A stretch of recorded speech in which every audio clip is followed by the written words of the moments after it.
ఈరోజు మనము బిఎస్ఓఈలో 142లో Indian sociological ట్రెడిషన్స్లోని unit number 7లో వెరియన్ ఎల్విన్ గురించి చెప్పుకుంటున్నాం అనమాట.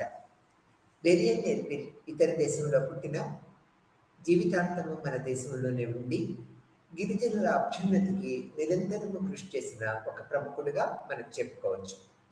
వెరియన్ ఎల్విన్ గ్లాస్ ఇతని పూర్తి పేరు. మనము ఎల్విన్ అని చెప్పుకుంటూ ఉన్నాం, ఎందుకంటే ఎక్కువసార్లు మనం ఉచ్చరించాల్సి వచ్చినప్పుడు ఎల్విన్ అని చెప్పుకుంటే కంటిన్యూషన్ ఉంటుందనే అభిప్రాయంతో.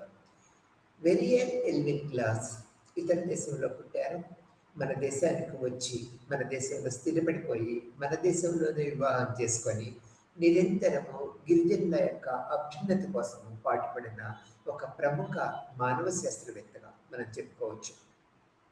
ఇతను గిరిజనుల జీవితాన్ని ఒక పరిపూర్ణంగా, అంటే మనం చదువుకొని కొద్దిగా అబ్జర్వ్ చేసి అట్లా కాకుండా వాళ్ళతోనే కలిసి నివసించారు. ఒక 20-25 సంవత్సరాలు నివసించారు. గిరిజనుల యువతనే పెళ్లి చేసుకున్నారు. గిరిజనుల జీవిత విధానాన్ని కూలంకషంగా తెలుసుకున్నారు.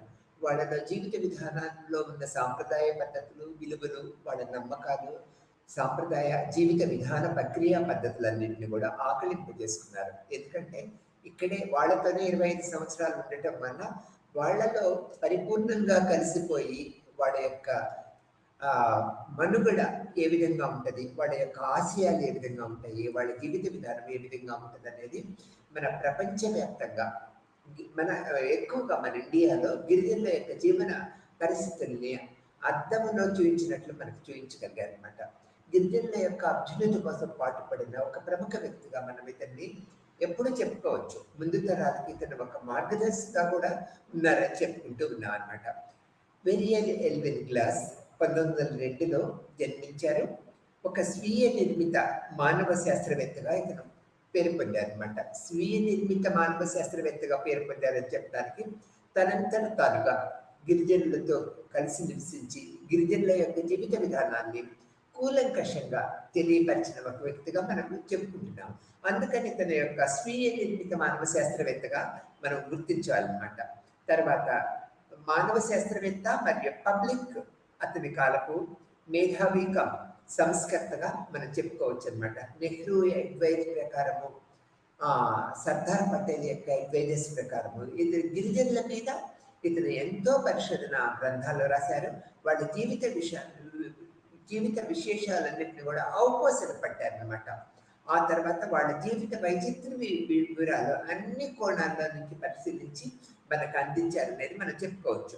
తర్వాత భారతదేశంలోని విద్య మరియు పరిపాలనా ప్రసంగాల గురించి గిరిజన వర్గాలు నిజమైన స్వరాలని ఇతను అందించారని చెప్పుకోవచ్చు. సమాజానికి నిజమైన వాళ్ళ యొక్క స్వరాలను మనకు అందించారనేది చెప్పుకోవచ్చు అనమాట.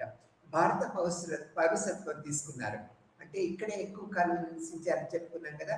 భారత పౌరసత్వం తీసుకొని గిరిజన ప్రాంతంలో, గిరిజన మారుమూల ప్రాంతంలోకి పోయి వాళ్లతో కలిసి నివసిస్తూ వాళ్ళ జీవిత విధానాన్ని పరిశోధన చేస్తూ ఆ గిరిజన యువతనే పెళ్లి చేసుకున్నారు. ఎక్కువ కాలము మన దేశంలోనే ఇతను నివసించారనేది చెప్పుకోవాలి. అది నివసించినా కూడా ఎక్కడ నివసించారు? గిరిజన ప్రాంతంలో, మారుమూల గిరిజన ప్రాంతాల్లో నివసించారని చెప్పుకోవాలన్నమాట.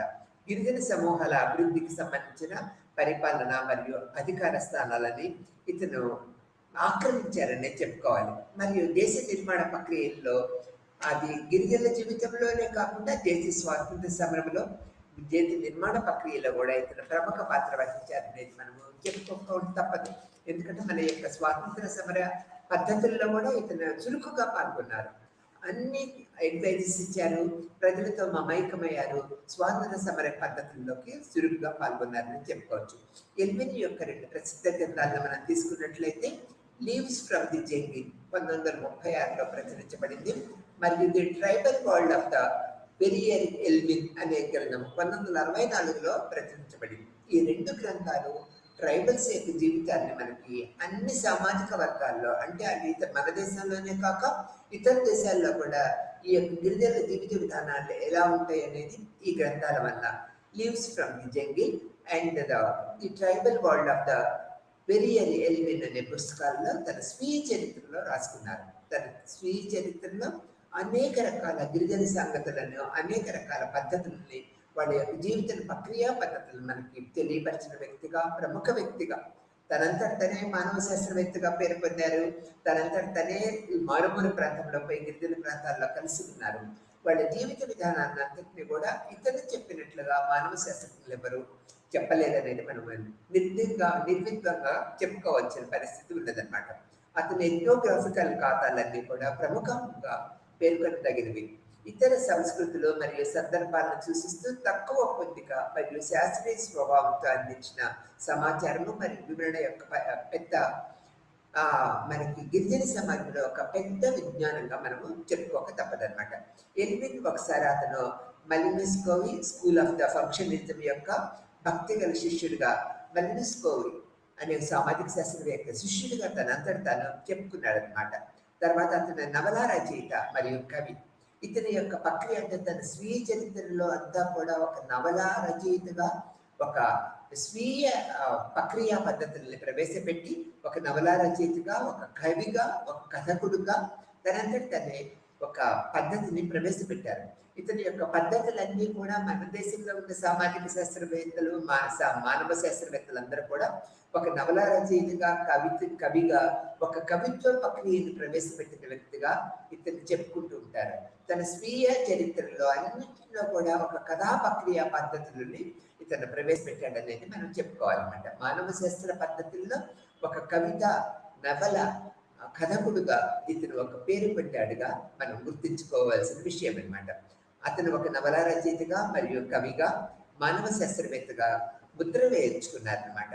తర్వాత శాస్త్ర పనులపై తన చివరి వరకు ప్రధాన అధ్యాయాన్ని పూర్తి చేసిన తర్వాత సాహిత్యానికి తిరిగి వచ్చారు. అంటే మానవ శాస్త్రంలో గిరిజనుల యొక్క జీవిత విధానాన్ని అంతా కూడా పరిశోధించిన తర్వాత అది కంప్లీట్ అయిన తర్వాత ఇతను సాహిత్య ప్రక్రియల్లో కూడా పేరు పొందారనేది చెప్పుకోవచ్చు అనమాట. తర్వాత ఇతను మానవుల ప్రాథమిక ఆసక్తులు, తర్వాత విద్యా సంబంధమైన విషయాలను పరిశీలించారు.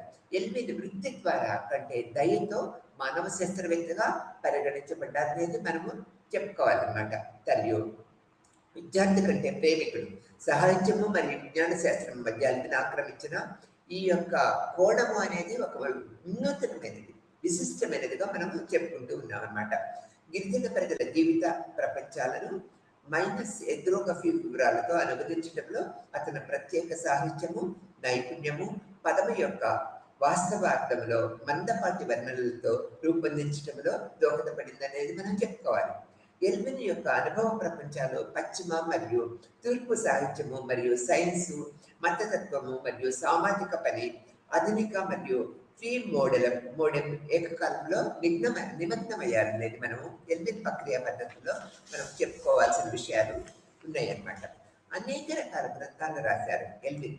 గిరిజనుల గురించే కాక మన సామాజిక పరిస్థితుల గురించి, స్వాతంత్ర సమరంలో అతని యొక్క పాల్గొన్న పద్ధతుల గురించి అనేక గ్రంథాలు రాశారనేది మనము చెప్పుకోవాలి. ఇతని ప్రముఖ గ్రంథాలను కనుక మనం తీసుకున్నట్లయితే, వేరియర్ ఎల్విన్ యొక్క కొన్ని ముఖ్యమైన రచనలు మనం తీసుకున్నట్లయితే ది లైగా మరియు ది మరియా మరియు వారి ఘోషుల్ అనే గ్రంథము 1946లో రాశారనమాట. Myths of the middle India అనే గ్రంథాన్ని అనువదించారు. బోండో హైలాండర్ అనే ఒక గ్రంథాన్ని, tribal of the middle India అనే గ్రంథాన్ని, ఒరిస్సా గిరిజన పురాణాలన్నీ రాశారు. తర్వాత భారతీయ తెగలు అండ్ మతం గురించి రాశారు. The philosophy of the NEFA అనేది NEFA అనే ఒక గ్రంథాన్ని ప్రకటించారు. Tribal world of the Verrier Elwin అనేది అతను బయోగ్రఫీగా స్వీయ చరిత్రలో రాశారు. ఒక ప్రముఖ గ్రంథాలు. ఈ విధంగా ఒక 10 గ్రంథాల పైన ఇతను తన యొక్క భారతదేశంలో ఉంటూ అనేక రకాల సంస్కృతుల గురించి వివరించారనేది మనం చెప్పుకోవచ్చు. ఈ యూనిట్లో మనం ఎక్కువ తెలుసుకోవాల్సింది అంటే వివిధ గిరిజన వర్గాల మధ్య తన జీవితం ఎలా ప్రభావితమైందో తన స్వీయ చరిత్రలో చెప్పారనమాట. ఎల్విన్ గిరిజన సంస్కృతుల యొక్క విశ్లేషణని మనకి ఎంతో చక్కగా ఉదహరించారనేది చెప్పక తప్పదన్నమాట. వివిధ గిరిజన వర్గాల జీవితాల్లో చాలా లోతుగా పరిశీలించి అనేక రకాల విషయాలు, మనకు తెలియని విషయాలు, అంటే 25 సంవత్సరాల వాళ్ళతో కలిసి ఉన్నాడు కాబట్టి ఎవ్వరూ చెప్పని అనేక రకాల విషయాలు, మనకు తెలియని విషయాలు తన స్వీయ చరిత్ర ద్వారా the tribal world of the Verrier Elwin అనే గ్రంథంలో ఆటోబయోగ్రఫీలో రాశారు. ఎల్విన్ భారతదేశంలోని ఆదిమ జనాభా గురించి, వారి జ్ఞానాన్ని, విపరీతమైన జ్ఞానాన్ని మనకు అందించారనమాట. తన బైగాస్ మరియు గోండ్స్ అండ్ బొండోస్ వంటి తెగల మీద అనేక రకాల పరిశోధనలు చేశారనమాట. The tribal world of the Verrier Elwin ఒక ఆత్మకథగా ప్రముఖ పాత్ర వహించింది. మన దేశంలోనూ ఇతర దేశంలోని మానవ సమాజ శాస్త్రజ్ఞులందరూ కూడా దీన్ని ఒక భగవద్గీతగా ఇది స్వీకరించి ఈ యొక్క అధ్యయన పద్ధతుల్ని మళ్ళీ ఎటువంటి గిరిజన ప్రక్రియ పద్ధతిని ప్రవేశపెట్టాడనేది మనం తెలుసుకుంటూ ఉన్నాం. ఒక మూల గ్రంథంగా, ఒక భగవద్గీతగా ముందు మానవ సమాజ శాస్త్రవేత్తలందరూ కూడా దాన్ని గుర్తిస్తారు అనేది మనకు తెలిసిన విషయమే. తర్వాత ఈ బయోగ్రాఫికల్ స్కెచ్ ఆఫ్ ద ఎల్విన్ అనేది కొన్ని విషయాలు మనం తెలుసుకున్నాం. అతను ఇక్కడ ఈ చిన్న వయసులోనే చనిపోయారు. ఒక 60 years వరకే ఇతను జీవిత విధానాన్ని గడిపించారు. దాంట్లో 40 సంవత్సరాలు మన దేశంలో ఇతని జీవిత విధానాన్ని గడిపించారు. 25 సంవత్సరాలు గిరిజన ప్రక్రియ పద్ధతుల్లోనే వారితో కలిసి నివసించి అనేక రకాల పరిశోధన పద్ధతులను గ్రహించారనేది మనం తెలిసిన విషయం అనమాట. తర్వాత ఎల్విన్ ఇక్కడ మన ఇండియాలో ఉన్న తర్వాత ఎటువంటి పద్ధతులు, జీవిత విధానాన్ని ఎంచుకున్నారనేది మనం తెలుసుకున్నాం అనమాట. గోండుల తెగకు చెందిన మారుమూల గ్రామానికి ఇతను తిరిగి వచ్చి నివాసాన్ని ఏర్పరచుకున్నారు. ఆ తర్వాత ఇక్కడ ఒక పాఠశాల మరియు ఒక డిస్పెన్సరీ స్థాపించారు గిరిజన ప్రాంతంలో. ఎందుకంటే గిరిజనుల విద్యాభివృద్ధి అసలు ఏమి ఉండదు కదా, వీళ్ళకి విద్యాభివృద్ధి ప్రక్రియ పద్ధతుల్ని ప్రారంభిస్తూ ఒక డిస్పెన్సరీ, ఎందుకంటే అటవిక ప్రాంతంలో ఉండటం వల్ల ఎప్పుడు కలుషితని తాగటం వల్ల ఒక ఫుడ్ హ్యాబిట్స్ అన్ని కూడా వీళ్ళు పరిశీలించి ఎప్పుడు జబ్బు పడుతూ ఉండేవాళ్ళు నిరంతరం గిరిజనులందరూ కూడా. ఆరోగ్యపరమైన మెరుగుదల కోసం ఇతను వాళ్ళ కోసం ఒక పాఠశాలని, ఒక ఆరోగ్యశాలని కూడా, డిస్పెన్సరీస్ కూడా అక్కడ స్థాపించి వారికి ఎంతో సహాయం చేశారు. ఇతను ఆ ప్రాంతంలో అంగ్లికన్ బిషప్, అంటే ఇతను క్రిస్టియన్ మతస్థుడు కాబట్టి ఆ యొక్క మతం యొక్క పద్ధతులన్నీ కూడా విడనాడి మన యొక్క ఆ పద్ధతుల వల్ల వీళ్ళకి ఏమంత న్యాయం జరుగుతుందనే దృక్పథంతో అతను ఆ పద్ధతులు, అంటే క్రిస్టియన్ మతం యొక్క పద్ధతులను విడినాడి గిరిజన సామాజిక సాంప్రదాయ పద్ధతుల్ని స్వీకరించాడని మనం చెప్పుకోవచ్చు అనమాట. తర్వాత ప్రజలతో సన్నిహితంగా ఉండాలని నిర్ణయించుకున్నాడు, గిరిజన ప్రజలతో అనమాట. మరియు అంటరాని వారి మధ్య పనిచేయటం గురించి జాతీయవాద ఉద్యమం ఎలుగెత్తి చాటారనమాట. తర్వాత సర్దార్ పటేల్ యొక్క సంప్రదించి ఆయన సలహా మీద గిరిజన యొక్క ప్రజల జీవిత అభివృద్ధి కోసము ఇతను ఎంతో కృషి చేసి ముందడుగు వేశారు. మొట్టమొదటి ఇతని గైడెన్స్, అంటే ఏ రంగంలో ఇతను స్వతంత్ర పోరాటంలో పాల్గొనేటప్పుడు సర్దార్ పటేల్ గారితో పరిచయం ఉండటం వల్ల ఆయన యొక్క అడ్వైస్ ప్రకారం, అంటే అందరూ ఎంతో మంది ఉన్నారు ఇక్కడ ఇండియన్స్ స్వతంత్ర సంగ్రామం గురించి పోరాడటానికి, మీరు ఒక వినూత్నమైన కార్యక్రమం చేపట్టవచ్చు కదా. ఇక్కడ షెడ్యూల్ క్యాస్ట్, షెడ్యూల్ ట్రైబ్స్ ఎన్నో రకాల బాధలు అనుభవిస్తూ ఉన్నారు. కాబట్టి మీరు గిరిజనుల యొక్క మతాల మీద, వాళ్ళ యొక్క అభివృద్ధి పనుల మీద విశ్లేషణమైన పరిశోధన చేసుకుంటే బాగుంటుందనేది ఈ యొక్క సర్దార్ పటేల్ యొక్క కోరిక మీద ఇతను గిరిజన యొక్క ప్రక్రియా పద్ధతులు వాళ్ళ అభ్యున్నతి కోసము పరిశోధనని ప్రారంభించారనేది మనం చెప్పుకోవచ్చు. ఆ తర్వాత నెహ్రూ గారితో కూడా ఇతనికి ఎంతో సాన్నిహిత్యం ఉన్నదన్నమాట. నెహ్రూ గారి సూచన మీదకు ఇతను గిరిజనుల అభివృద్ధి కమిషనర్గా నియమించబడ్డారు. అందుకని ఇతను ఏం చేశారు, గిరిజనులతో ఎక్కువ జీవిత విధానాన్ని గడుపుతూ వాళ్ళ యొక్క జీవిత సామాజిక పద్ధతులను అభ్యున్నత పదంలోకి తీసుకువెళ్లాలనే దృక్పథంతో అనేక రకాల సూచనలు చేశారు. ఆ సూచనలన్నింటినీ కూడా నెహ్రూ గారు మన భారత రాజ్యాంగం ప్రకారం అమలుపరిచి గిరిజనుల యొక్క జీవిత విధానాన్ని మెరుగు చేయడానికి నిరంతరం ఎంతో పాటుపడ్డారనేది మనము చెప్పుకోవచ్చు అనమాట. తర్వాత గిరిజనుల ప్రజల మధ్య పనిచేయాలని ఎల్విన్ నిర్ణయించుకున్న తర్వాత తన జీవితాంతము అంటే సర్దార్ పటేల్ యొక్క అడ్వైజ్ ప్రకారం నిర్ణయించుకున్న గిరిజనుల అభివృద్ధి కోసం నిర్ణయించుకున్న తర్వాత తన జీవితాంతము గిరిజనుల యొక్క జీవిత అభివృద్ధి కోసమే నిరంతరం పాటుపడ్డారనేది మనం చెప్పుకోవచ్చు. గిరిజన ప్రజలను అలసిపోయే క్రూరులుగా కాకుండా నిజమైన వ్యక్తులుగా గుర్తించాలని మరియు వాళ్ళ సంస్కృతులను గౌరవించాలనేది ఇతను తన కోరికను వెలిపించారనమాట. ఇతని ఎథియోలాజికల్ రచన యొక్క గొప్ప ప్రవాహమైన గిరిజన సాంస్కృతిక పద్ధతుల్ని తర్వాత సమాజం మొత్తము గుర్తించిందనేది చెప్పుకోవచ్చు అనమాట. తర్వాత మరియు కమ్యూనికేటర్గా, అంటే ఇక్కడ చూడండి, ఇక్కడ అతను చర్చ్ ఆఫ్ ఇంగ్లాండ్ లో పూజారిగా మరియు కమ్యూనికేటర్గా ఉన్నారనేది మనం చెప్తున్నాం ఇంగ్లాండ్ లో. అవన్నిటి కూడా సభ్యత్వానికి రాజీనామా చేశారనమాట. ఎందుకని? తన పరిపూర్ణమైన న్యాయం చేకూర్చలేననేది, ఆ తర్వాత గిరిజనుల యొక్క మతము అండ్ కులం అభివృద్ధి కోసం తను నిరంతరం పాటుపడాలనే ఉద్దేశంతో ఆ పదవికి రాజీనామా చేశారు. తర్వాత తనకు వచ్చిన విరాళాలు, ధనాన్ని అంతా కూడా నిరంతరము గిరిజనుల అభివృద్ధికి ఇతను స్పెండ్ చేసేవాడు. ఎలా డిస్పెన్సరీ ఏర్పరిచారని చెప్పుకున్నాం కదా.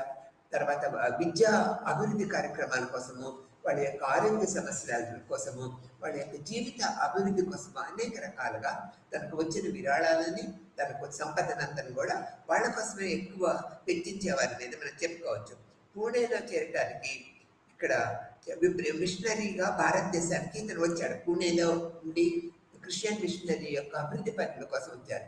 కానీ తర్వాత ఆ పని అంతా కూడా మానుకొని గిరిజనుల అభివృద్ధి కోసమే నిరంతరం పాటుపడే యొక్క ప్రక్రియ పద్ధతుల్ని ఇతను ఏర్పరచుకున్నాడు. ఎల్విన్ తనను కొడుకుగా తీసుకోవాలని గాంధీ గారు భావించారు. ఇతను స్వాతంత్ర పోరాటాల్లో పాల్గొంటున్నాడు. స్వతంత్ర పోరాటాల్లో అనేక రకాల సూచనలు అన్ని కూడా గాంధీ గారికి చేస్తున్నాడు. ప్రముఖ రాజకీయ నాయకుల అందరితో కూడా ఇతనికి సంబంధం ఉండదన్నమాట ఆ రోజుల్లో. అందుకని గాంధీ గారితో ఉన్న పరిచయం ద్వారా ఇతను స్వతంత్ర పోరాటంలో పాల్గొనటము, మళ్ళీ భారతీయ పౌరసత్వము తీసుకోవటం అనేది జరిగిందనమాట. అందుకని ఇతను ఎప్పుడు కూడా గాంధీ గారు ప్రియ మిత్రుడిగా, ప్రియ శిష్యుడిగా, తన కొడుకుగా కూడా దత్తత తీసుకోవాలనే కాంక్షను వెలుగుస్తూ ఉండేవాడు. అంటే మన భారతీయ సంస్కృతిలో అతను ఎంత మమేకమయ్యాడనేది ఒక నిదర్శనంగా మనం చెప్పుకోవచ్చు. గాంధీ గారు కూడా తిని ఒక కొడుకుగా దత్తత తీసుకోవాలనే అభిప్రాయాన్ని వెలిపిస్తూ ఉండేవాళ్ళు అనమాట. అంటే మన దేశం యొక్క పద్ధతులకి ఆకర్షించబడి మన దేశంలోనే నివసిస్తూ మన దేశ నిరంతర అభివృద్ధి కోసం ఇతను అనేక మార్గాల ద్వారా పాటుపడుతూ ఉండేవాళ్ళు అనేది మనం చెప్పుకోవచ్చు. సుమారు 4 సంవత్సరాల నుండి గాంధీ గారితో అనేక రకాల విషయాలు, సామాజిక అవగాహన ఏర్పరచుకున్నారని చెప్పుకోవచ్చు. భారతదేశంలో ఎల్విన్ రాజకీయ కార్యకలాపాల్లో పాల్గొనడానికి అతని స్వంత దేశంలో చర్చి ఉన్నత అధికారులు తీవ్రంగా పరిగణించారు. అందుకని అతని ఫలితంగా అతను భారతదేశానికి తిరిగి రావడానికి ప్రభుత్వము అధికారాన్ని ఇవ్వలేదు. అయినా కూడా అతను భారత పౌరసత్వం తీసుకొని భారతదేశానికి వచ్చి స్థిరపడి ఈ యొక్క గిరిజనుల యొక్క జీవిత ప్రక్రియ పద్ధతుల అభ్యున్నతి కోసం నిరంతరము పాటుపడ్డాడు అనేది మనం చెప్పుకోవచ్చు అనమాట.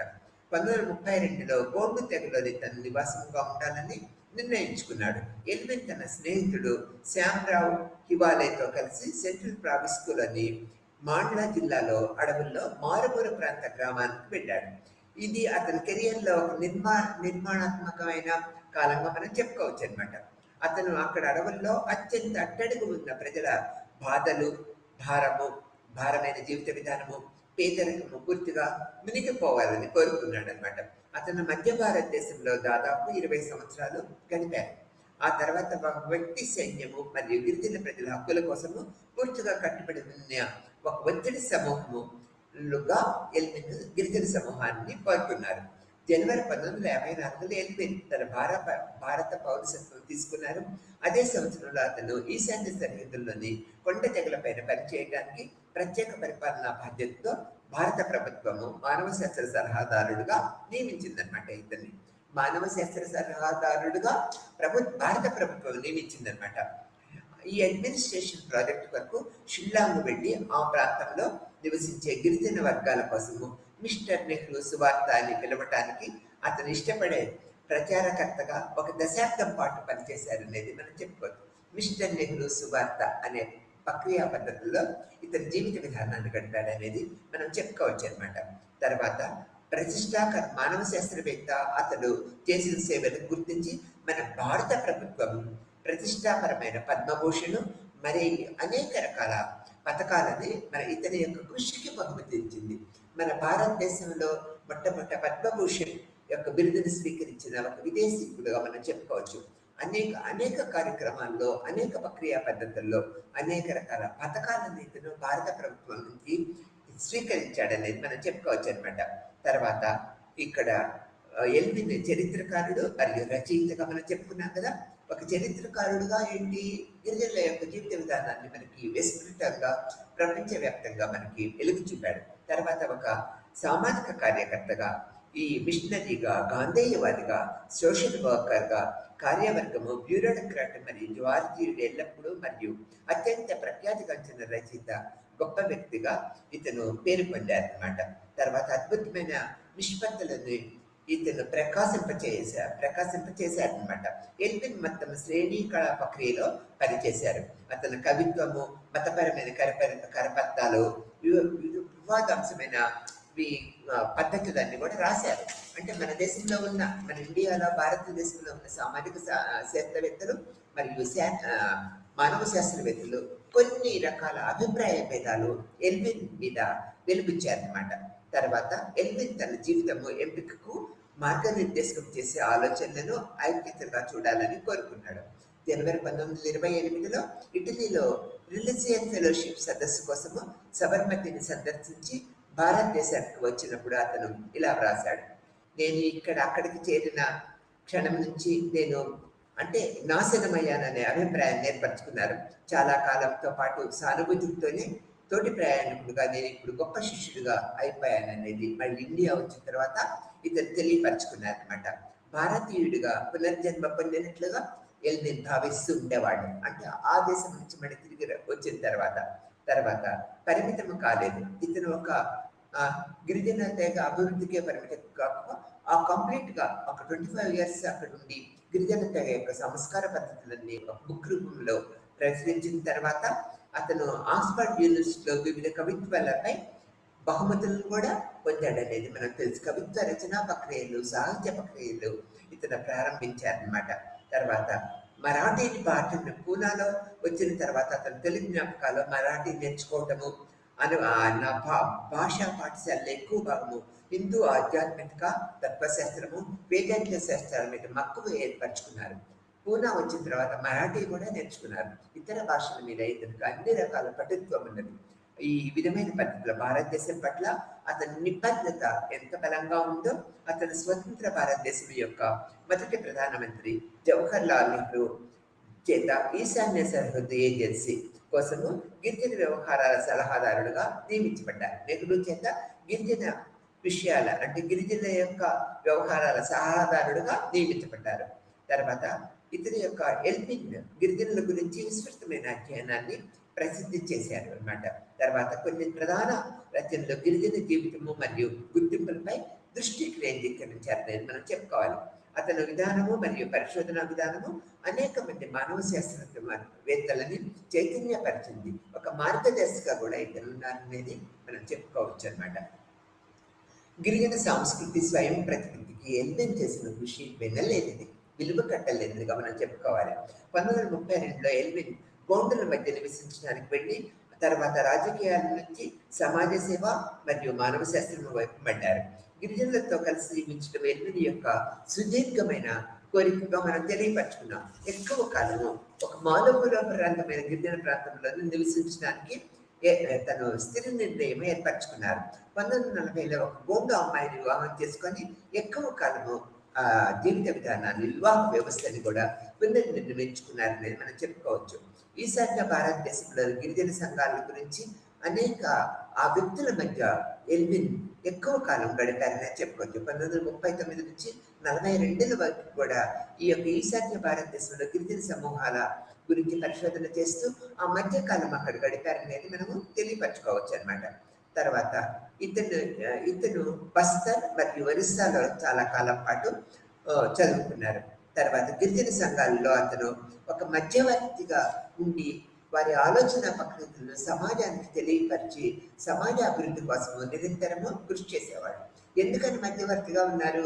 ఎక్కువ కాలం గిరిజన ప్రాంతంలో నివసించడం వల్ల ఒక ఆచార వ్యవహారాలు, ఒక భాషా ప్రక్రియ పద్ధతులు, వాళ్ళ సాంస్కృతిక పద్ధతులు, జీవిత విధానం తెలియటం వల్ల ఒక అన్ని రకాల సమాజాలతో వీళ్ళ గిరిజనుల తరఫున ఒక మధ్యవర్తిగా తను ఉండి ప్రజల నుంచి జ్ఞానాన్ని సేకరించడానికి, గిరిజనుల యొక్క జ్ఞానాన్ని సేకరించడానికి నిరంతరము పాటుపడ్డారనేది మనం చెప్పుకోక తప్పదన్నమాట. తర్వాత ఎల్విన్ ప్రస్తుతము భారత రాష్ట్రాలైన మధ్యప్రదేశ్, ఛత్తీస్గఢ్ మరియు ఒరిస్సాలోని అనేక గ్రామాల్లో ఫీల్డ్ వర్క్ నిర్వహించారు. ఫీల్డ్ వర్క్ నిర్వహించడం వల్ల ఏమవుతుంది? మనం గిరిజనుల దగ్గరికే వెళ్తాం అన్నమాట. వారితో కలిసి నివసిస్తూ ఉంటాం. ఆ తర్వాత అక్కడ కలిసి నివసించిన తర్వాత కొద్ది కాలానికి ఫీల్డ్ వర్క్ చేయటం వల్ల పరిపూర్ణమైన గిరిజన యొక్క సాంస్కృతిక జ్ఞానాన్ని మనం పొందగలుగుతూ ఉంటాం. 1940 మరియు 42 మధ్య అతను బస్తర్‌లో నివసించారనమాట. ఇది ఒక పెద్ద ఒంటరి మరియు దట్టమైన అటవిక ప్రాంతము. ఆదివాసీ జనాభా అధికంగా ఉన్న ప్రాంతం అనమాట. అట్లా నివసించడం వల్ల అతనికి అనేక రచనలు చేయటానికి గిరిజనులు స్వయం ప్రతిపత్తి వారి యొక్క పౌర మరియు రాజకీయ హక్కులను తెలుసుకోవటానికి వీలైందిగా మనం తెలుసుకోవచ్చు అనమాట. వారి మధ్య నివసించడం వల్లే ఆ బస్తర్ యొక్క అక్కడ 2 ఇయర్స్ నివసించి ఫీల్డ్ వర్క్ చేసి అనేక రకాల సామాజిక విషయాలు వాళ్ళ యొక్క రాజకీయ ప్రక్రియ పద్ధతుల్ని తెలుసుకొని మనకి ఎన్నో రకాల విషయాలు మనకు సూచించారని చెప్పుకోవచ్చు. ఎల్విన్ మధ్య భారతదేశంలోని గిరిజన జీవితము, వారి పురాణాలు, పద్యాలు మరియు కథలు తన మనోహరమైన మోనోగ్రాఫ్లో స్పష్టమైన చిత్రీకరణగా మనకు తెలియపరిచారు. అగారియా పన్నులు, ఫ్యాక్టరీ, ఇనుము మరియు పరిసరాలపై నిర్లక్ష్యం కారణంగా భారీగా గిరిజన వ్యవస్థ దెబ్బతింటుందనేది బొగ్గు, ఇనుము యొక్క క్షీణత యొక్క విచారకరమైన కథనాన్ని మనకు తెలియపరిచారు. ఈ యొక్క అంటే పారిశ్రామిక ప్రక్రియ పద్ధతుల వల్ల వీళ్ళ జీవిత విధానము ఏ విధంగా నిర్వీర్యం అవుతుందో మనకి తెలియపరిచారని చెప్పుకోవచ్చు. తర్వాత ఎల్విన్ గిరిజన సమాజంలో నరహత్య సంఘటనలను అన్వేషించడానికి ఎంతో ప్రయత్నించారు. కానీ అక్కడ గిరిజన నరహత్యలు ఏమీ జరగలేదనే దృక్పథానికి తను ఒక పరిశోధన పద్ధతుల వల్ల బయటికి వచ్చారనమాట. తర్వాత ఎల్విన్ యొక్క వ్యక్తిత్వాన్ని అర్థం చేసుకోవాలంటే ఎల్విన్ ఎత్తైన వరిస్సా తెగ వ్యక్తిత్వాన్ని అర్థం చేసుకునే ప్రయత్నం చేశారు. ఈ అధ్యయనము సమాజం యొక్క దైనందిక జీవితంలో వ్యక్తిత్వము మరియు సామూహిక సహకారం మధ్య పోటీ మరియు సంఘర్షణపై దృష్టి పెడుతూ ఉంటుందనేది మనకు తెలియపరిచారనమాట. భారతీయ తెగల యొక్క మతము, తర్వాత ఆచారాలు మరియు విశ్వాస వ్యవస్థ యొక్క సమగ్ర ఖాతా అనేది ఈ ఎథ్నోగ్రఫికల్ ప్రయత్నము మతము మరియు ఆచారాల మానవ శాస్త్రవేత్త కలం నుంచి ప్రవహించిన భారతీయ గిరిజన మతం యొక్క అత్యంత వివరణాత్మకమైన ఖాతాగా మనం ఇది చెప్పుకోవచ్చు అనమాట. తర్వాత ఈ పుస్తకాలన్నింటిలో అంటే ఎల్విన్ రాసిన పుస్తకాలన్నింటిలో బైగా మరియు మురియా పైన ఉన్న పుస్తకాలు అత్యంత శ్రద్ధ మరియు చర్చకు ఆహ్వానించదగినవన్నమాట.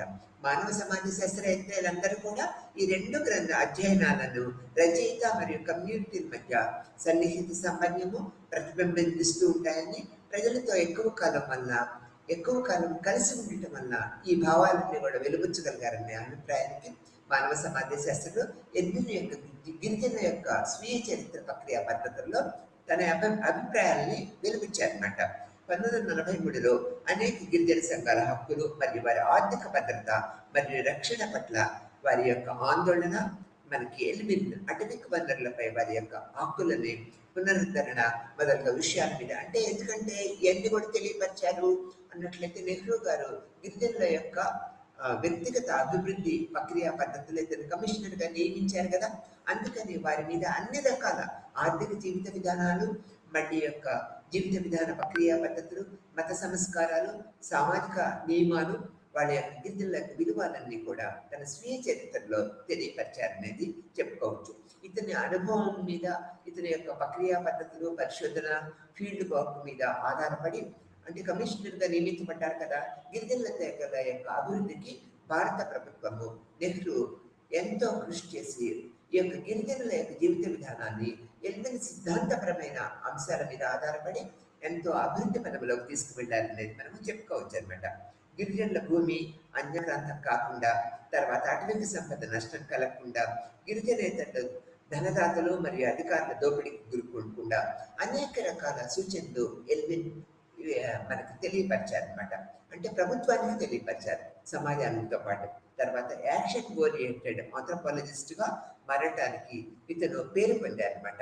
యాక్షన్ ఓరియంటెడ్ ఆంథ్రోపాలజిస్ట్గా అంటే యాక్షన్ ఓరియంటెడ్ అని ఎందుకు అంటున్నామంటే ఇక్కడ తనంతటి తను వారితో కలిసి నివసించి కొంతకాలం తరువాత ఒక పరిశోధన అండ్ ఫీల్డ్ వర్క్ను ప్రారంభించేవారు. తర్వాత ప్రాతినిధ్యం వహించే మేనోజింపనంతా కలిగి ఉండేవాడు. గిరిజనుల యొక్క అన్ని విషయాల మీద ప్రాతినిధ్యం వహించగలిగిన నేర్పరితనాన్ని ఈ ఎల్విన్ యొక్క పరిశోధన పత్రాల ద్వారా మనకి తెలియపరుస్తూ ఉంటుందన్నమాట. మానవ శాస్త్రవేత్తల రచనలు మరియు జోక్యాలు ఆదివాసీలను దోపిడీ, జోక్యము మరియు అణచివేత నుండి రక్షించే లక్ష్యాన్ని కలిగి ఉండాలనేది ఇతను మనకి తెలియపరిచారనమాట. తర్వాత మేధావులు, రాజకీయ కార్యకర్తలతో ఎల్విన్ ఆక్రమించిన వివాదాస్పద స్థానం గురించి బాగా తెలుసుకోవాలి మనం. తర్వాత వారిలో కొందరు అతని రచనలను తీవ్రంగా ఖండించారు మరియు గుర్తింపుకు సంబంధించిన గిరిజన ప్రశ్నపై దృక్పథాన్ని కూడా ఖండించారనమాట. అయినప్పటికీ ఎల్విన్ తన రచనల యొక్క అనేక మంది ఆరాధకులను కూడా మనం పొందగలిగారనమాట. మరియు వారిలో ప్రముఖ వ్యక్తి స్వాతంత్ర భారతదేశం యొక్క మొదటి ప్రధానమంత్రి అయిన జవహర్లాల్ నెహ్రూ. 1954లో నెహ్రూ అతన్ని ఈశాన్య ప్రాంతానికి భారత ప్రభుత్వానికి గిరిజన వ్యవహారాల సలహాదారుడుగా నెహ్రూ నియమించారనమాట. తర్వాత ఎల్విన్ గిరిజన వర్గాల ప్రయోగాలను కాపాడే ఉద్దేశంతో పాలసీ పత్రాలు రాయటము మరియు రూపొందించటము నిరంతరము కొనసాగించేవాడు అనమాట.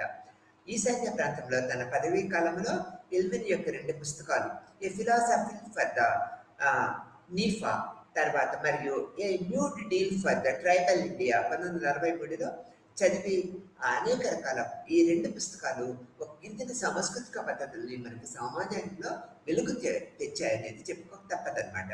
నెహ్రూ ప్రఖ్యాత గిరిజన పంచశీల యొక్క ఉచ్చారణలో దాని కంటెంట్ మరియు వాదనలో వెరియన్ ఎల్విన్ సంతకం చేశారనమాట. ఇప్పటికి కూడా మనకి అతను చేసిన యొక్క పరిశోధన పద్ధతుల్లో ఆమోద పద్ధతి జవహర్లాల్ నెహ్రూ ఎలా ఆమోదించారనేది మనం ఈ గిరిజన పంచశీలలో చూడగలుగుతూ ఉంటాం అనమాట. తర్వాత చూసుకున్నట్లయితే నెహ్రూ ప్రఖ్యాత గిరిజన పంచశీల యొక్క పద్ధతుల్లో ఈ యొక్క ఎల్విన్ యొక్క పాత్రని శ్లాఘించారనమాట.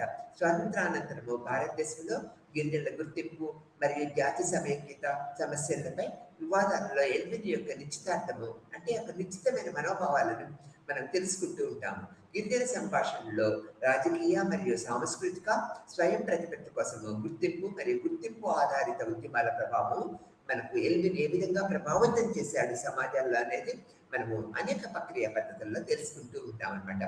భాష, జాతి, మతము, లింగము, లైంగిక ప్రాధాన్యతలు, కులము, తెగ, జాతి మరియు మొదలైన అనేక రకాల యొక్క నిర్వచనాలని మనకి విడమర్చి చెప్పగలిగారు ఎల్విన్. ఎందుకంటే ఎక్కువ కాలం ఆ గిరిజనులతో జీవితాలను గడపడం వల్ల ఇతను చెప్పినట్లుగా ఇతను వెలుగుచ్చిన అభిప్రాయాలన్నీ కూడా నిష్పక్షపాతమైనది. తక్కిన మానవ శాస్త్రవేత్తలందరూ ఈ యొక్క ఇతని యొక్క అభిప్రాయాన్ని తప్పనిసరిగా అనుసరించవలసిన విధాన ప్రక్రియని ఇతను రూపొందించారనేది మనం చెప్పుకోవచ్చు అనమాట. భాష, లింగము, మతము, కులము, జాతి మొదలైన అన్ని లేదా కొన్ని లక్షణాలను ఆధారంగా ఉమ్మడి లక్షణాలను పంచుకోవటము ఆధారంగా సమూహములని సభ్యుల యొక్క గుర్తింపు, ఉనికి, గిరిజనుల యొక్క పరిస్థితులు మనకి తెలియపరిచిన ఒక ప్రముఖ వ్యక్తిగా మనము ఎల్విన్ చెప్పుకోవచ్చు అనమాట. తర్వాత ఎంతో మంది సామాజిక శాస్త్రవేత్తలు మన భారతదేశంలో ఉన్న ఎల్విన్ ఇతర దేశస్థులు మన దేశంలోకి వచ్చి మమేకమై గిరిజనుల యొక్క జీవితంలో మమేకమై వాళ్ళతో ఒక 25 సంవత్సరాలు కలిసి జీవించి అనేక రకాల పద్ధతుల్ని మన దేశానికి ప్రపంచవ్యాప్తంగా కూడా ఎన్నో రకాల విషయాలు తెలియపరిచారనేది మనం చెప్పుకోవచ్చు అనమాట. భారతదేశంలోని గిరిజన వర్గాల మధ్య గుర్తింపు ఆధారిత ఉద్యమాల వలస రాజ్యాల కాలంలో చర్చనీయాంశంగా ఉన్నాయన్నమాట. ఆంథ్రోపాలజికల్ సర్వే ఆఫ్ ఇండియా నిర్వహించిన సర్వే మధ్య మరియు తూర్పు భారతదేశంలో అనేక కదలికలని ఎల్విన్ ద్వారా మనం గుర్తించగలిగామన్నమాట. పోటీలో ముఖ్యమైన జార్ఖండ్ రాష్ట్రం ఏర్పాటు, చోటా నాగపూర్లో కుర్మి మరియు ఇతర గిరిజన వర్గాల స్వయం ప్రతిపత్తి గల గిరిజన హోదా కోసము, సామాజిక ఉద్యమాల కోసము ఎన్నో రకాల ఉద్యమాలు జరిగాయనేది మనము తెలుసుకోవచ్చు. పశ్చిమ భారతదేశంలో బిల్లుల మధ్య భగత్ ఉద్యమాలు మరియు వివిధ గిరిజన సమూహాల్లో అనేక వ్యవసాయ ఉద్యమాలు, అలాగే స్వయం ప్రతిపత్తి కోసము రాజకీయ ఉద్యమాలు కూడా ఎంతో మంది చేసినా కూడా మధ్య భారతదేశంలో భగత్ ఉద్యమాల కొనసాగింపు నివేదించడం జరిగిందనమాట. మరియు ఈ గోండల రాజకీయ ఉద్యమంగా మనం చెప్పుకోవచ్చు అనమాట. భారతదేశంలో గిరిజనుల నిర్వహించిన అనేక ఉద్యమాలను మనం తీసుకున్నట్లయితే సర్వే ప్రకారము భారత స్వయం ప్రతిపత్తి కోసం చేసిన ఉద్యమాలు, తర్వాత వ్యవసాయము మరియు అటవీ ఆధారిత ఉద్యమాలు, లిపి మరియు భాష ఆధారంగా సాంస్కృతిక ఉద్యమాలని మనం ప్రముఖంగా చెప్పుకోవచ్చు. ఈ ఉద్యమాల యొక్క ప్రభావానికి గురయ్యి అనేక రకాల విషయాలని మనకి గిరిజనుల యొక్క పద్ధతుల్ని మనకు తెలియపరిచారు. ఆ ఉద్యమాలు ఏంటో మనం ఇంకొకసారి చెప్పుకుందామా? రాజకీయ స్వయం ప్రతిపత్తి కోసం చేసే ఉద్యమాలు, వ్యవసాయ మరియు అటవీకి ఆధారిత ఉద్యమాలు, లిపి మరియు భాష ఆధారంగా గిరిజనులు చేసిన సాంస్కృతిక ఉద్యమాలను మనం పరిగణలోకి తీసుకొని వారి యొక్క వైచిత్రిని మనము తెలుసుకోవడానికి మనము ఎక్కువ ప్రాముఖ్యత ఇవ్వాలనే దృక్పథాన్ని ఎల్విన్ తన అభిప్రాయాలని నిరూపించారనమాట. తర్వాత గిరిజన ప్రజలు వారి భూమి నుంచి దూరం చేయడానికి వ్యాపారులు, ధనిక వర్గం వాళ్ళు, అప్పులకి వడ్డీలు ఇచ్చేవాళ్ళు, వీళ్ళందరూ కూడా గిరిజన యొక్క ఆర్థిక వ్యవస్థని ఎలా నాశనం చేస్తున్నారనే దృక్పథాన్ని వెలిపించారు. అంటే ఇక్కడ చూడండి, అప్పులు అంటే వాళ్ళకి ఏదైనా పని చేసుకోవాలంటే, వ్యవసాయం చేసుకోవాలంటే, ఉత్పత్తులను పెంచుకోవాలంటే డబ్బు కావాలి. డబ్బు ఎవరిచ్చేవాళ్ళు? ప్రభుత్వం అంతా ఫైనాన్షియల్ అసిస్టెన్స్ ఇచ్చేది కాదనమాట ఆ రోజుల్లో. అప్పుడు అందుకని వీళ్ళు ఏంటి, ధనిక వర్గము లేకపోతే వడ్డీ వ్యాపారుల మీద ఆధారపడుతూ ఉండేవాళ్ళు. ఆధారపడ్డ తర్వాత వడ్డీ వ్యాపారులు, ఈ ధనిక వర్గము వీళ్ళ దగ్గర నుంచి డబ్బు ఎలా తీసుకునేవాళ్ళు అనేది మనం చూసుకున్నట్లయితే, ఈ యొక్క వీళ్ళు చేసిన ఉత్పత్తిని అంతా కూడా అతి తక్కువ ధరకి ధనిక వర్గము అండ్ వడ్డీ వ్యాపారస్తులు కొని వాటిని మార్కెట్లో ఎక్కువ ధనానికి అమ్ముకుంటూ ఉండేవాళ్ళు. అంటే ఎక్కువ లాభాన్నంతా కూడా ఈ ధనిక వర్గము వడ్డీ వ్యాపారస్తులు పొందగలిగేవాళ్ళు. వీళ్ళు అతి తక్కువ, అంటే వీళ్ళ కష్టార్జితానికి కావాల్సినంత ధనాన్ని పొందలేకపోయేవాళ్ళు వీళ్ళ యొక్క మోసపూరితమైన దృక్పథం వల్ల. కాబట్టి ఈ యొక్క వడ్డీ వ్యాపారులు ఏ విధంగా, ఈ ధనిక వర్గం ఏ విధంగా వీళ్ళని ఆర్థికంగా మోసం చేస్తున్నది అనేది ఎల్విన్ తన యొక్క సంగ్రహమైన పరిశోధన పత్రాల్లో వెలిపించారనమాట. తర్వాత గిరిజన స్వయం ప్రతిపత్తి కోసము సంఘటన ఉద్యమాలన్నీ కూడా ప్రజలు చేయాలనేది ఇతను తన అభిప్రాయంలో చేశారు.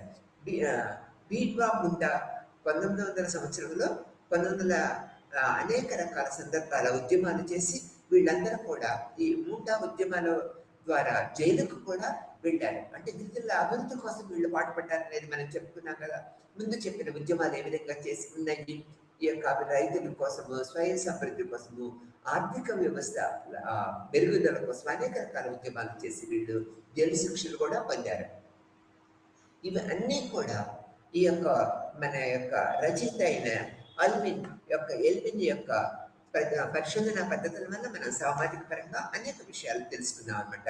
సంస్కృతీకరణ ఉద్యమాలు కూడా మనము ఈ గిరిజనుల యొక్క సంస్కృతి ప్రక్రియ పద్ధతులు, అంటే గిరిజన ప్రాంతంలో ఉన్నా కూడా ఈ యొక్క పరస్పర చర్యలు, సామాజిక సంబంధాలు ఎలా జరుగుతుంది, వీళ్ళకి వస్తు మార్పిడి, లేకపోతే వీళ్ళు ఉత్పత్తి చేసిన వస్తువులు ఒక పెద్ద పెద్ద సంస్థలను అమ్ముకోవటము, తర్వాత వడ్డీ వ్యాపారస్తులు ధనిక వర్గం వీళ్ళ ప్రాంతాలకు వచ్చి డబ్బు ఇవ్వటము, వాళ్ళ వస్తువులను తీసుకోవటం వల్ల అనేక రకాల సంస్కృతికరణ ప్రక్రియల్ని వీళ్ళు ఏర్పరచుకున్నారు. అంటే సంస్కృతి ప్రక్రియ పద్ధతులకి వీళ్ళు కూడా తల వంచారనే చెప్పుకోవచ్చు. నూతన సంస్కృతి ప్రక్రియలను వీళ్ళు ఏర్పరచుకున్నారు. పూజా విధానాలు, తర్వాత పవిత్ర కార్యాలు, ఆచారాలు, విలువలను ఏర్పరచుకోవడం అనేది నేర్చుకున్నారనేది మనం తెలుసుకోవాల్సిన విషయం.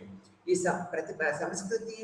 సంస్కృతీకరణ ఉద్యమాలు కూడా గిరిజనుల యొక్క జీవిత అభివృద్ధికి ప్రముఖ పాత్ర వహించాయనేది మనం చెప్పుకోవచ్చు అనమాట. స్వాతంత్రానంతర కాలంలో ఆదిమవాసీ ఉద్యమాలలో భిన్నమైన బలము మనము చూడగలుగుతూ ఉంటాం అనమాట. దీనిలో భూమి మరియు అటవిక సమస్యలతో పాటు కొన్ని సందర్భాల్లో సాంస్కృతిక గుర్తింపు యొక్క ప్రశ్న కూడా శక్తివంతమైనదిగా మనం చూడగలిగాం అనమాట. తర్వాత వీటిని గిరిజనులు అసంపూర్తిగా భావించారు. చివరికి గిరిజనుల మొత్తము ఆదివాసి లేదా వన్యజాతి యొక్క కొత్త గుర్తింపులను పొందుతున్నారని గమనించవచ్చు. వారు నివసించే భౌగోళిక గుర్తింపుని కూడా పొందుతున్నారని గమనించవచ్చు అనమాట. ఈ యొక్క పద్ధతుల వల్ల, అంటే సంస్కృతీకరణం వల్ల గిరిజనుల యొక్క జీవితాల్లో ఒక నూతన మార్పు ఏర్పడింది. ఆదివాసి అండ్ వన్యజాతి అనే ఒక కొత్త గుర్తింపును వీళ్ళు పొందగలిగారని చెప్పుకోవచ్చు అనమాట. ఈ భారతీయ సమాజం యొక్క రాజకీయాలను విలక్షణమైన రీతిలో సరిపోతూ ఉంటాయి అన్నమాట. గిరిజన సంఘాలు భౌగోళికంగా ఏ విధమైన ఇతర వ్యక్తుల నుంచి వేరు చేయడానికి వీలు పడుతుందన్నమాట.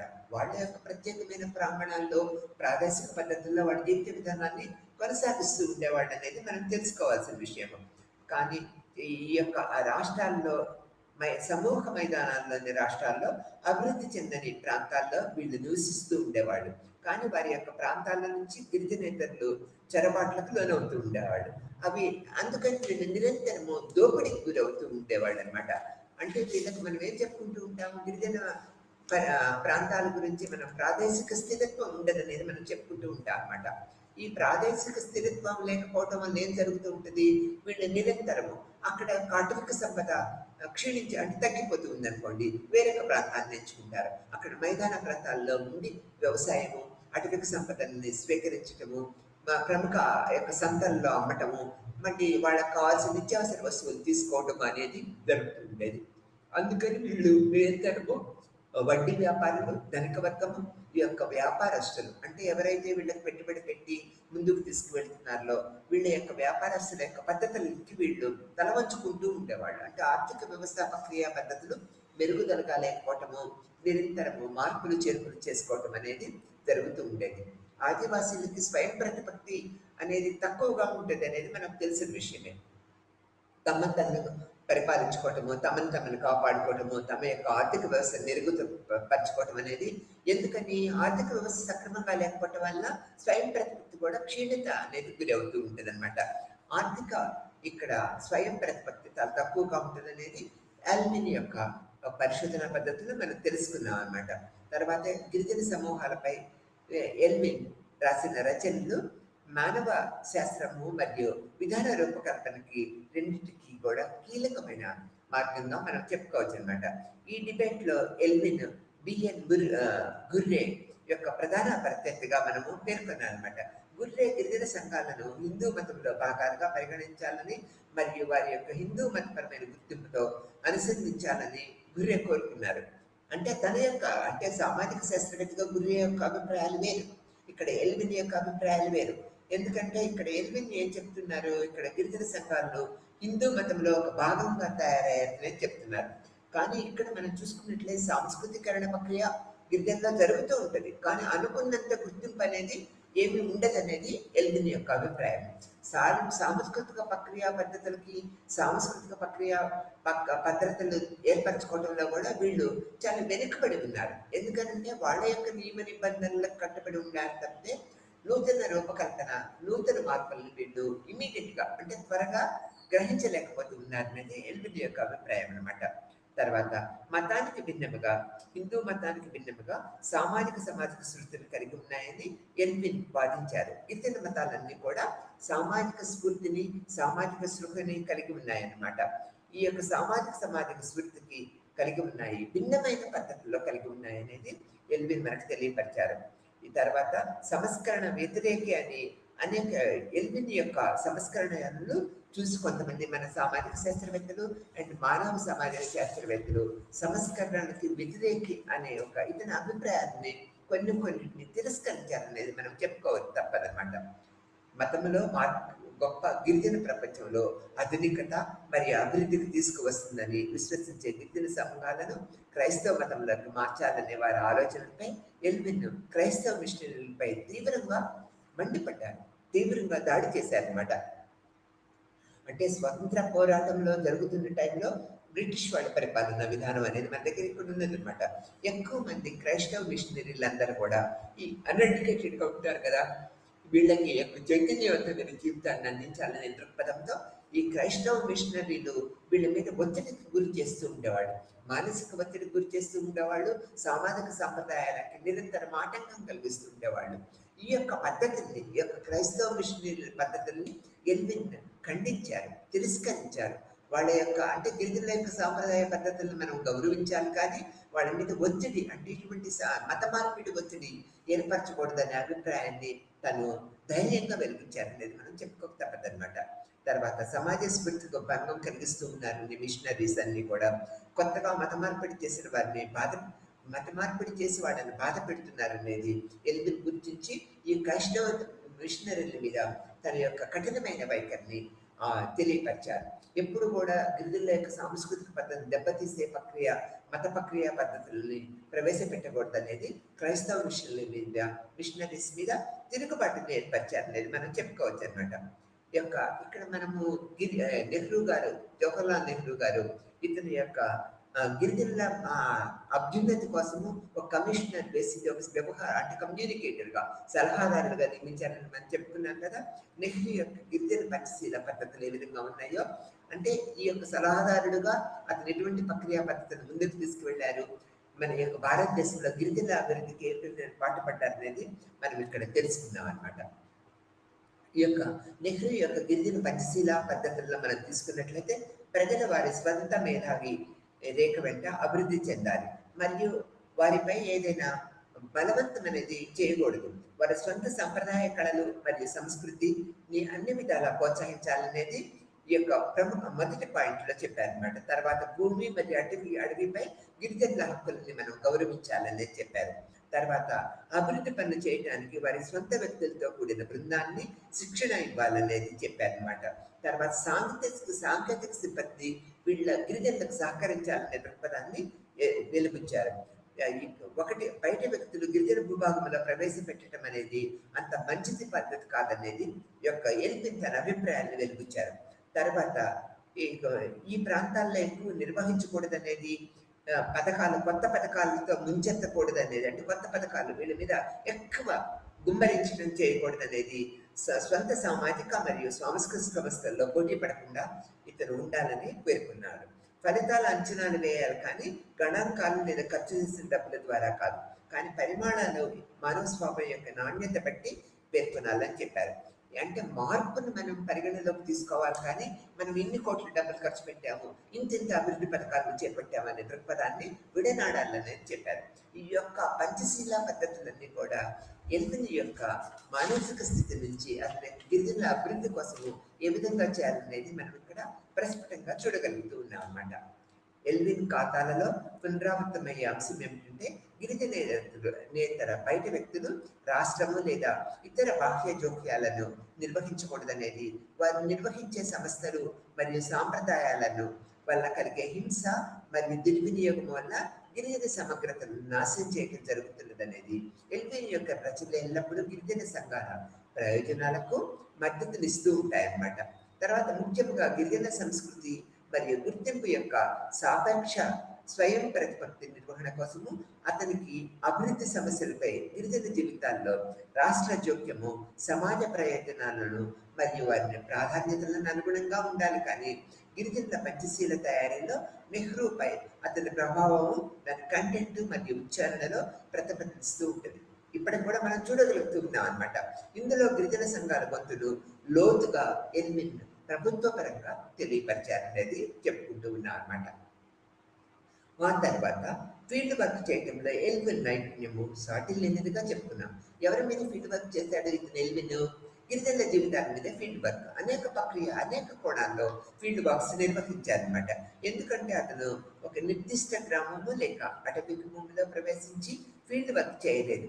వాస్తవానికి అతను చాలా కాలం పాటు జీవించాడు మరియు అతను వ్రాసిన సంఘాలతో పాటు కొనసాగాడు.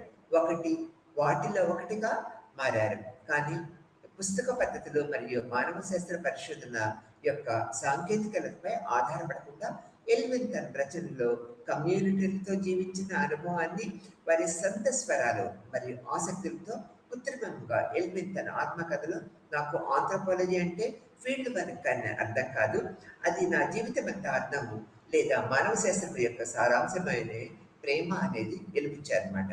అది లేకుండా, అంటే ఈ ప్రేమ లేకుండా ఏది పౌరసత్వమైనది కాదు, ఏది నిజము కాదనేది ఎల్విన్ తన స్వీయ ప్రక్రియ పద్ధతుల్లో, స్వీయ రచనలో ప్రేమకి అంత ప్రాముఖ్యత ఇచ్చారనేది చెప్పుకున్నాం. ఈ ప్రేమ ఎవరి గురించి?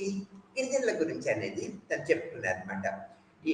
ఈ యొక్క అతని ఆత్మకథ the tribal world of the Verrier Elwin అనే ఆంగ్ల గ్రంథంలో ఇది ఒక ఉత్తమ గ్రంథముగా ప్రపంచవ్యాప్తంగా గుర్తించబడింది అనమాట.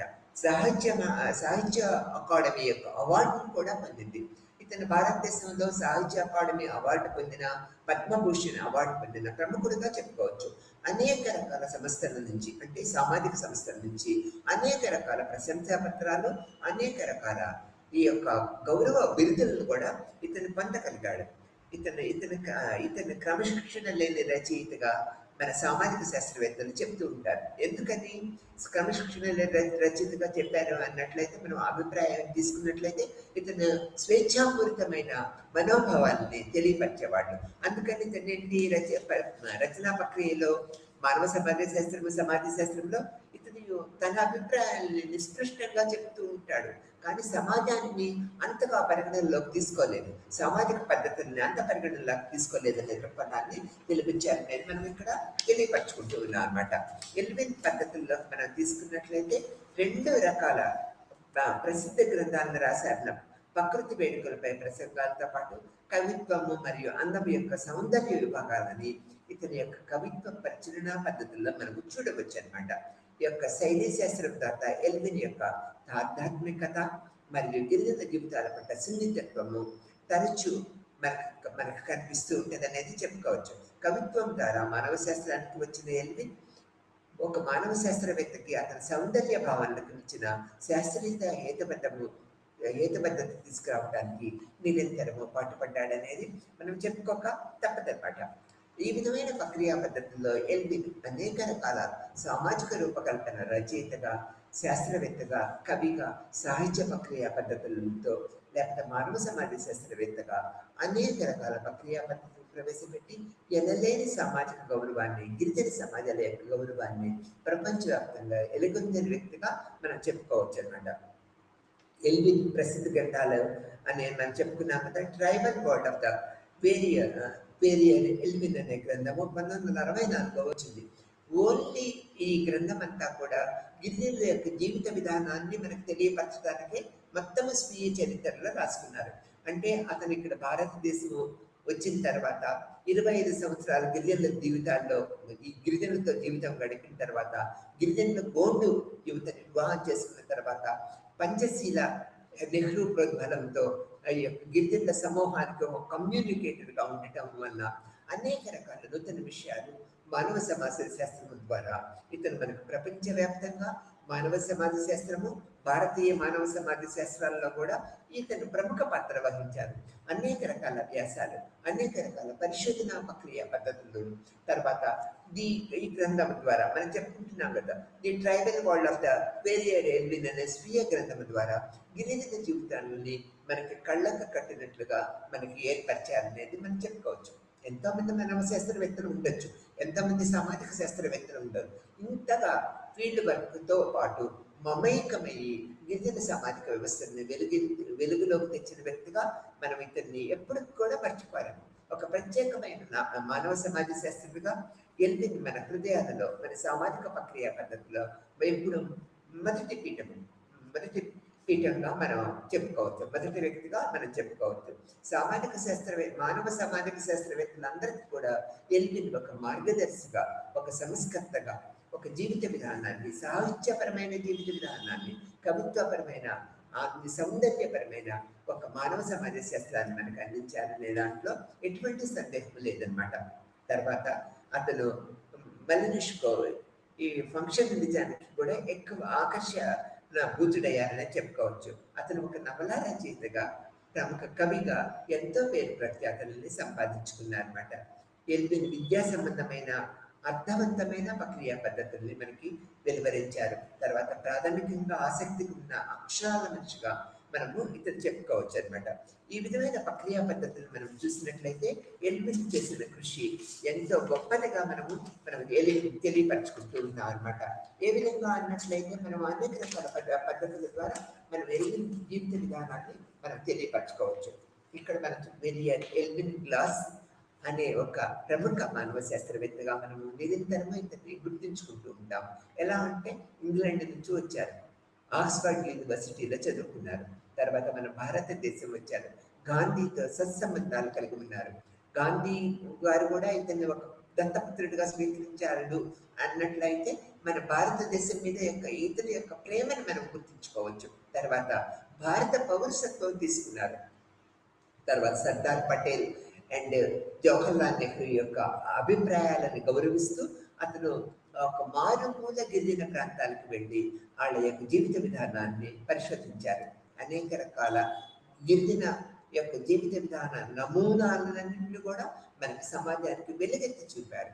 వాళ్ళలో ఉన్న సాంస్కృతిక ప్రక్రియ పద్ధతులు ఏ విధంగా ఉన్నాయి, వాళ్ళ యొక్క నియమ నిబంధనలు ఏ విధంగా ఉన్నాయి, జీవిత విధానాలు ఏ విధంగా ఉన్నాయి, ఆర్థిక వ్యవస్థ పద్ధతులు ఏ విధంగా ఉన్నాయి అనేది మనకు సమాజానికి చెప్పారనేది. ఇప్పుడు స్వతంత్ర సమాజ స్వాతంత్ర ఉద్యమాలలో పాల్గొన్నారు ఎల్విన్. మన సామాజిక స్వాతంత్ర ఉద్యమాల్లో పాల్గొన్నారు. అనేక ఉద్యమాలకి ఇతను మూల పరుషుడయ్యారన్నమాట. గిరిజనులు కూడా సామాజిక సాంస్కృతిక పద్ధతుల్లో ఉద్యమాల ద్వారా ముందుకు తీసుకువెళ్ళారు.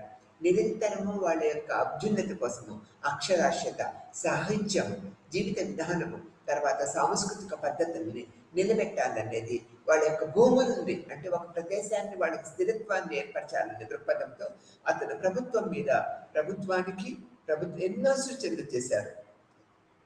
ఎందుకు నెహ్రూ గారు ఇతనికి ఒక సలహాదారుడిగా, గిరిజన సమూహాల సలహాదారుడిగా బాధ్యత ఇచ్చారు కదా. అందుకని వాళ్ళ జీవితాల్లో మమేకమై ఒరిస్సా, ఇది జార్ఖండ్, మధ్యప్రదేశ్, ఉత్తరప్రదేశ్ అనేక ప్రాంతాలని, గిరిజన ప్రాంతాలని ఇతను సందర్శించారు. ఎంత ఎక్కువ కాలం అంటే అన్ని రకాల సమూహాలతో, అంటే అన్ని ప్రాంతాల్లో గిరిజన సమూహాలతో ఇతని జీవితాన్ని మలుచుకొని వాటితో నివసించి వాటి జీవన వైచిత్రుని, జీవన చిత్రికని మనకి సమాజానికి అందించారనేది మనం చెప్పుకోక తప్పదన్నమాట. ఇంతగా పాటుపడ్డ గిరిజనుల కోసం ఇంతగా పాటుపడ్డ ఒక ప్రత్యేకమైన వ్యక్తిగా ఎల్విన్ గ్లాస్ని మనము ఎంతో గుర్తుపెట్టుకోవాలి. ఒక మానవ సమాజ శాస్త్ర ప్రక్రియా పద్ధతుల్లో ఇతను ఒక ప్రముఖుడుగా గుర్తించాము. ఎందుకంటే మనం అందరం కూడా సెకండరీ డేటా మీద ఆధారపడుతూ ఉంటాము. ప్రైమరీ డేటా ఆ యొక్క వ్యక్తిత్వ లక్షణాలను ఇతను పుణికిపుచ్చుకొని వాళ్ళలో మమేకమయ్యి వాళ్ళ జీవిత విధానాల్లో ఇతను ఒక నూతన వెలుగులు తెచ్చాడడానికి మనకి ఎటువంటి యొక్క అతిశయోక్తి కాదని చెప్పుకోవచ్చు అనమాట. ఎల్విన్ ఒక మహానుభావుడిగా, మానవ శాస్త్రవేత్తగా, గిరిజనులకు ఒక పితామహుడిగా మనం మళ్ళీ చెప్పుకోవచ్చు. వాడి యొక్క జీవితం కోసము నిరంతరము ఒక పాటుపడ్డ వ్యక్తిగా మనం చెప్పుకోవచ్చు. వాళ్ళ యొక్క ఆచార వ్యవహారాలని, జీవిత విధానాన్ని వెలుగెత్తి చాటడంతో పాటు వాళ్ళ యొక్క ఆర్థిక విధానాల మీద ఇతను ఎక్కువ శ్రద్ధ వహించారు. వాళ్ళ యొక్క సాగు చేసుకుంటున్న భూమిలో ఎవరు కూడా ఆక్యుపై చేసుకోకుండా, ఆక్రమించకుండా, ఆర్థిక విధానాన్ని చిన్నాభిన్నం చేయకుండా వడ్డీ వ్యాపారస్తుల్ని, ధనిక వర్గాన్ని మనం కట్టడి చేయగలిగాడనమాట. తర్వాత వీళ్ళు చేసిన ఉత్పత్తులు అంటే వ్యవసాయక ఉత్పత్తులు, అటవిక ఉత్పత్తులకి ధరలు కలిగేటట్లుగా అనేక రకాల అంటే వీళ్ళు ఉత్పత్తి చేసిన వస్తువులు, అటవిక సంపదని వీళ్ళు స్వీకరిస్తూ ఉంటారు కదా, సేకరిస్తూ ఉంటారు. వీళ్ళకి ఈ ధనికులకి, వడ్డీ వ్యాపారులకు అమ్ముకోవటం వల్ల ఆర్థిక స్థితిగతులు వీళ్ళకి ఎప్పుడు కూడా మెరుగుపడవు అనమాట. కాబట్టి వీళ్ళ యొక్క ఆర్థిక పరిస్థితి మెరుగుపడాలంటే ఏం చేయాలి? తప్పనిసరిగా వీళ్ళు ఉత్పత్తి చేసిన వస్తువులకు మార్కెట్ వ్యవస్థ కల్పించాలి. అటవిక సంపదకి మార్కెట్ వ్యవస్థ కల్పించినట్లయితే ఆర్థిక వ్యవస్థను వీళ్ళు మెరుగుపరచుకోగలుగుతారు. తర్వాత విద్యాపరమైన పద్ధతులను ప్రవేశపెట్టాడు. ఒక ఆరోగ్య కేంద్రాలు, డిస్పెన్సరీస్ని ఏర్పరిచారు. తనున్న ప్రదేశంలో విద్యా వ్యాప్తులు చేశారు, డిస్పెన్సరీస్ చేశారు. ఆర్థిక మెరుగుపరచడానికి ఒక వ్యాపార కేంద్రాలు ఒక సంస్థలను ఏర్పాటు చేశారు. నిరంతరము ప్రభుత్వం అజమాయిషీకి వీళ్ళు గురి కాకుండా చేయగలిగాడు. అజమాయిషీ ఒక లిమిటెడ్గా ఉండాలి, ఒక పద్ధతిగా ఉండాలి. అంతేగాని వీళ్ళు నివసిస్తున్న ప్రాంతాల్లో, వీళ్ళు సాగు చేసుకుంటున్న భూముల్లో ప్రభుత్వ అజమాయిషీ కనుక ఎక్కువ కనుక ఉన్నట్లయితే వీళ్ళ యొక్క ఆర్థిక తత్వాన్ని, ఆర్థిక మూలాలన్నీ వీళ్ళు కోల్పోతారనే దృక్పథాన్ని ఇతను వెలిపించారనమాట. అందుకని ఇతను గిరిజన పంచశీలలో నెహ్రూ గారి సలహాదారుడుగా గిరిజనుల యొక్క జీవిత అభివృద్ధి కోసం అనేక రకాల సూచనలు చేశారు. గిరిజనులు నెహ్రూ గారు కూడా ఇతని యొక్క సూచనలన్నింటినీ కూడా అంగీకరించి ఆమోదం తెలుపుతూ భారతదేశంలో గిరిజనుల యొక్క అభివృద్ధి కోసము నిరంతరంగా అనేక రకాల సంస్కరణలు ప్రవేశపెట్టగలిగారు. అందుకని గిరిజనుల యొక్క నెహ్రూ గారి గిరిజనుల పంచశీల అనే ఒక పేరు ఒక ముద్ర పడిపోయింది. గిరిజనుల యొక్క సాంస్కృతిక పద్ధతులను గౌరవించాలి, వాళ్ళ యొక్క నివాసంలో ఉంటున్న భూములని పరిరక్షించాలి. తర్వాత వాళ్ళు సాగు చేసుకుంటున్న భూములన్నింటి మీద కూడా వీళ్ళకి ప్రత్యేకమైన ఆర్థిక హక్కును ఏర్పరచాలి. తర్వాత వాళ్ళ సాంస్కృతిక విషయాల్లో మనం జోక్యం చేసుకోకూడదు. వాళ్ళ యొక్క ఆచార వ్యవహారాలన్నింటినీ కూడా మనం గౌరవప్రదంగా చూడాలనే దృక్పథాన్ని, తర్వాత వాళ్ళ సాంస్కృతిక జీవిత విధానాన్ని మెరుగుపరచడానికి విద్య అనేది ప్రముఖ పాత్ర వహిస్తుంది అనేది ఆరోగ్యపరమైన సూచనలు కూడా ఇది ఎన్నో చేశారు. నిరంతరము ఈ ఎల్విన్ గ్లాస్ మహాశయుడు మానవ శాస్త్రాన్ని అభివృద్ధి పరంలోకి తీసుకువచ్చి గిరిజనుల యొక్క సాంస్కృతిక పద్ధతులను అభివృద్ధి పదంలోకి తీసుకురావడానికి నిరంతరము పాటుపడి గిరిజనులకి ఒక పితామహుడుగా పేరు కాంచి మానవ శాస్త్రాన్ని ఒక భారతదేశంలో అభివృద్ధి పదంలోకి తీసుకొచ్చిన ప్రముఖుడిగా మనం చెప్పుకోవటానికి ఎన్నో రకాల ఉదాహరణలు ఏర్పడ్డాయి అనేది మనం చెప్పుకోవచ్చు.